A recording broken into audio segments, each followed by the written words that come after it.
Good afternoon, welcome to Market Wrap number 176, Stuart Williamson here at the helm. Now, what the Conservatives plan to do for the residential property market if they win the next election. Last week we covered the Labour Party, what about the Conservatives? Basically 300,000 new homes a year by the mid-2020s. That's about it really, very vague in Manchester. Since 2019 they've had that target and they've actually achieved 230,000 initially in 2019 and 233,000 in 2021-22. They're also promising to protect the green belt and favour development on brownfield sites. They also said they're going to maintain and make permanent the temporary stamp duty relief they brought in earlier this year.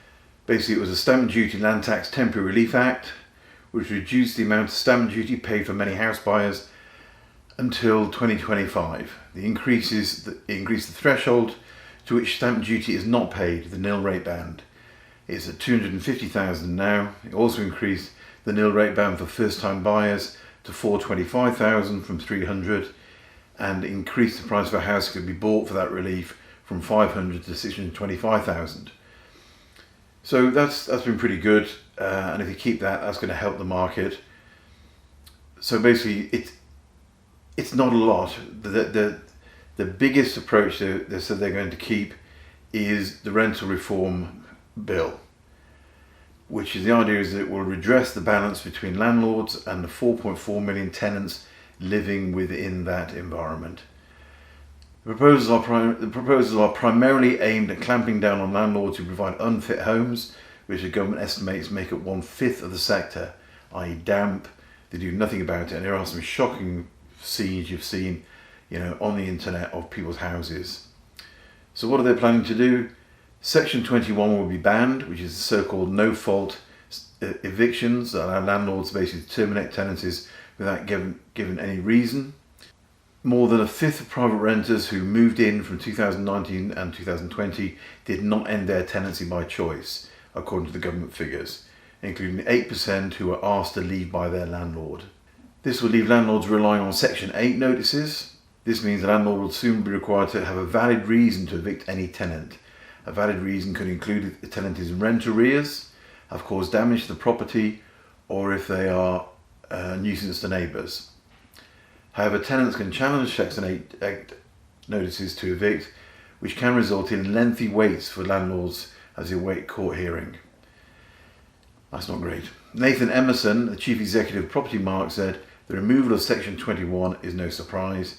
However, investors should not be spooked by it. It looks like the mandatory grounds will remain for if a landlord wants to sell or live in a property, then they can get a possession on that. So that's excellent, because basically you can say I'm moving into my house and the tenant would have to leave. If they have antisocial behaviour, they damage the place, or they don't pay the rent, they have to leave. There is a lot of concern that if Section 21 goes, then landlords may no longer go into the marketplace. They may sell up and could even abandon it altogether. That's Mr. Emerson's thoughts. Jeremy Leaf, who's a North London estate agent and the former RICS, Royal Institute Chart Surveyors, residential chairman, said, in our opinion, it can't be right for long-term, well-behaved tenants to be asked to leave. Scott Goldstein, partner at law firm Payne Hicks, said, over the last 25 years, successive governments have introduced a raft of preconditions that landlords must satisfy before they can serve a Section 21 notice. There's a massive case law which has been generated in the courts around this, making no-fault evictions a maze of red tape, far from easy landlords to use, and so basically it makes Section 21 a joke anyway. So that's their view. All renters will have the right to have pets going forward. At the moment, only 7% of landlords allow them, where in fact 25 to 35% of owners want to have them. And if you've seen past COVID, there's heaps of people with pets now. I was in Singapore last week, and there was someone living in a one-bed flat opposite, had a dog living on their balcony. I mean, I don't know if that's safe or not, but certainly people do want that. New proposal will mean tenants have a right to request a pet in the property and landlords will not be able to unreasonably refuse them. Landlords must not unreasonably withhold properties from tenants with pets, whereas on the other hand, tenants have a legal duty to cover the cost of any damage made by pets, i.e. smells, mess, that sort of stuff. So they can have them, but they have to clear up after them. Okay, there'll be no more arbitrary rent reviews. For the first time, the government plans to end the use of arbitrary rent review clauses within tenancy agreements and improve tenants' ability to challenge excessive rental increases through the first tier tribunal. This will restrict landlords from imposing unjustifiable rent hikes and enable tenants to be repaid rent from homes deemed unfit for letting purposes. So you have to give them money back. This also means tenants will be able to take their landlord to court to seek repayment of rent if the place is an unacceptable standard, and the unacceptable standard is serious damp problems, ongoing issues with heating, leaks, for example, those sort of things.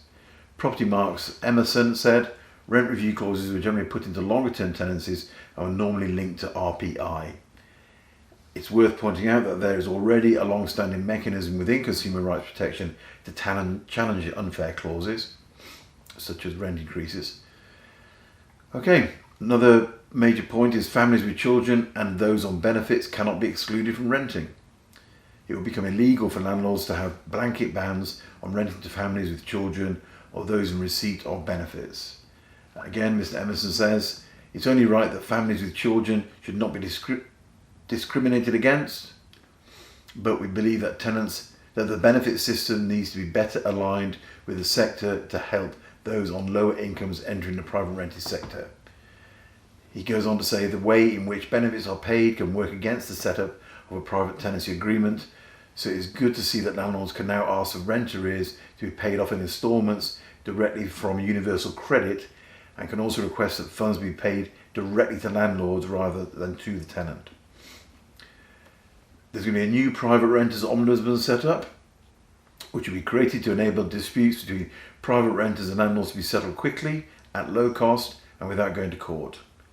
The white paper states, we will introduce a new ground for landlords who wish to sell their property and allow landlords and their close members to move into the rental property if they wish. So that's another way of breaking the lease if need be.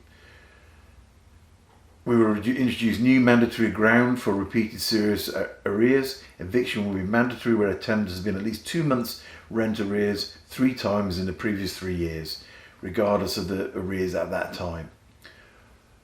All renters, in addition, will be moved to periodic tenancies. The government white paper states, we will make all tenancies periodic, giving private tenants the right to move whenever they need to and where the landlord is not fulfilling their basic responsibilities. Tenants will need to provide 2 months' notice when leaving a tenancy, ensuring the landlord can recoup the costs of finding a tenant and avoid long rental voids. A periodic tenancy is often referred to as a rolling tenancy with no fixed end date. Most renters currently are on something called an assured short hold tenancy, or AST, which becomes periodic when the fixed term comes to an end, unless another fixed term is agreed upon. The government is planning for all tenants to move on to this single system of periodic tenancies. The comment from industry man Mr. Emerson is, the announcement of periodic tenancies will cause a significant shift and will have practical implications for agents and landlords.